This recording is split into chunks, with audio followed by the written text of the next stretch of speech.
సినిమాకి ఎంతో అద్భుతమైన నటీనటులందరినీ కూడా ఈ కథలోకి తీసుకొచ్చి మనకు ఒక చక్కటి సినిమా అందించడానికి captain of the ship Arjun గారు ఇక్కడ సిద్ధంగా ఉన్నారు. వద్దు, మీకు మైక్ కాదు ఇవాళ ఆయుధం, అటు వెళ్ళండి.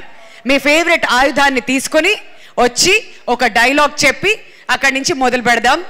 ఇంతింతై వటుడంతై అన్నట్టుగా ఆయన ప్రస్థానం ఎక్కడి నుంచి మొదలైంది, ఎక్కడి దాకా వచ్చింది, ఫైనలీ ఉత్సవం సెప్టెంబర్ 13న మన ముందుకు రాబోతుంది. అర్జున్ సాయి గారిలో ఉన్నటువంటి ప్రతిభ ఏంటి అనేది మనం 13వ తారీఖున థియేటర్స్లో అయితే చూడబోతున్నాం. ఇప్పటివరకు వచ్చినటువంటి నటులందరూ కూడా ఆయన గురించి చాలా చాలా చెప్పారు. బట్ ఇప్పుడు ఈయన చెప్పే డైలాగ్స్ ఏంటి అని వినడానికి మేము వెయిట్ చేస్తున్నాం. గురు బ్రహ్మ, గురు విష్ణు, గురుదేవ మహేశ్వర, గురు సాక్షాత్ పరబ్రహ్మ, తస్మై శ్రీ గురువే నమః. అందరికీ నమస్కారం, గుడ్ ఈవినింగ్ అండి. ఉత్సవం యాక్చువల్లీ నేను ఒక మనిషిని స్టేజ్ మీదకు పిలవాలి. Jayachandra come on the stage. Surabhi ఒక 145 years నుంచి నాటకాలను బతికేయడానికి వీళ్ళు అసలు ఎలా ఉన్నారో అర్థం కావట్లేదు. నా డైరెక్షన్ డిపార్ట్మెంట్ హరీష్, శ్రీకర్ మొత్తం అందరూ పైకి వచ్చేయండి. నా డైరెక్షన్ డిపార్ట్మెంట్ అంతా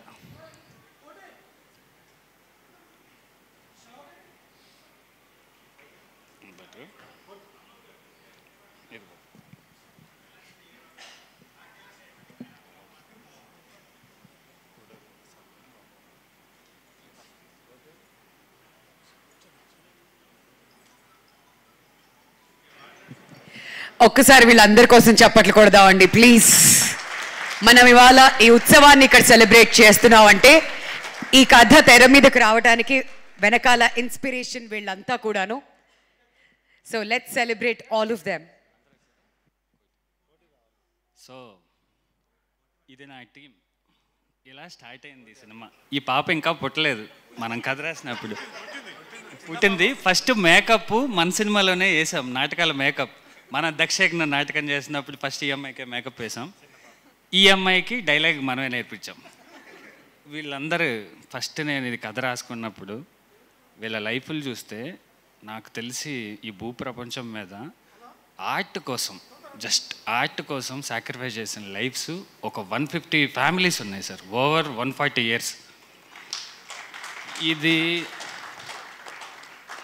మాయాబజార్ అనే ఒక థియేటర్ ప్లే చూడటానికి నేను వెళ్ళినప్పుడు గ్యాప్లో డైలాగ్ లైట్స్ ఆఫ్ అయిపోతే అభిమన్యుడు క్యారెక్టర్ వేసి వచ్చి నాకు వాటర్, సాల్ట్ బిస్కెట్స్ ఇచ్చి మళ్ళీ లైట్స్ అని అవగానే వెళ్ళి డైలాగ్ చెప్పాడు ఇతను.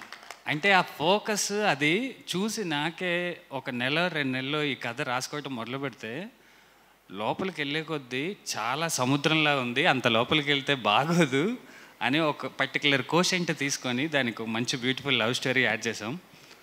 హీరో గారిది, హీరోయిన్ గారిది క్యారెక్టరైజేషన్ రాసినప్పుడు నాకు ఒకటే అనిపించింది, సాక్షాత్తు శివుడు పార్వతులే ఈ భూమి మీద దక్షయజ్ఞ నాటకం వేయడానికి వచ్చారేమో అని. అలాగే నాకు ఆ ఫీలింగ్ తోటి సినిమా స్టార్ట్ చేశాను. చాలా మంది చెప్తున్నారు చాలా మందిని హ్యాండిల్ చేశానని. జస్ట్ స్టోరీ డ్రైవ్ చేసింది ఇంతమందిని. This is not my talent, that story greatness అంతే. సో రేపు 13వ తారీఖు మీరు థియేటర్లోకి వెళ్తే ఒక మంచి ఫెస్టివల్ రోజు, లైక్ ఒక సంక్రాంతి రోజు, ఒక దసరా రోజు బనానా లీఫ్లో ఒక కంప్లీట్ వెజ్ మీల్స్ తింటే ఎంత హ్యాపీనెస్ ఉంటుందో ఉత్సవం చూసినాక హార్ట్ ఫీలింగ్ తోటి బయటకు వస్తారు. ఎండ్లో ఓ చిన్న స్మైల్ ఉంటుంది బయటకు వచ్చేటప్పుడు బ్రహ్మానందం గారితో. Everyone will love it. నాకు ఈ సినిమా సపోర్ట్ చేసింది నా డైరెక్షన్ డిపార్ట్మెంట్. ఇదే నా సైన్యం. నేను యుద్ధం చేశానని ఎవరో చెప్పారు, ఎస్ యుద్ధమే చేశాం. To bring back culture, love, families and marriages. Thank you. Please September 13th వచ్చి థియేటర్లో చూడండి. మీరు ఒక మంచి సినిమాని చూసిన ఫీలింగ్ అయితే ఖచ్చితంగా కలుగుతుంది. We are all guaranteeing. Thank you. Thank you so much Arjun Sai garu. మీ సినిమా సక్సెస్ఫుల్ అవ్వాలని మేము అందరం కూడా మనస్ఫూర్తిగా కోరుకుంటున్నాం. ఎందుకంటే ఎంతో కష్టపడ్డారు ఈ ఉత్సవాన్ని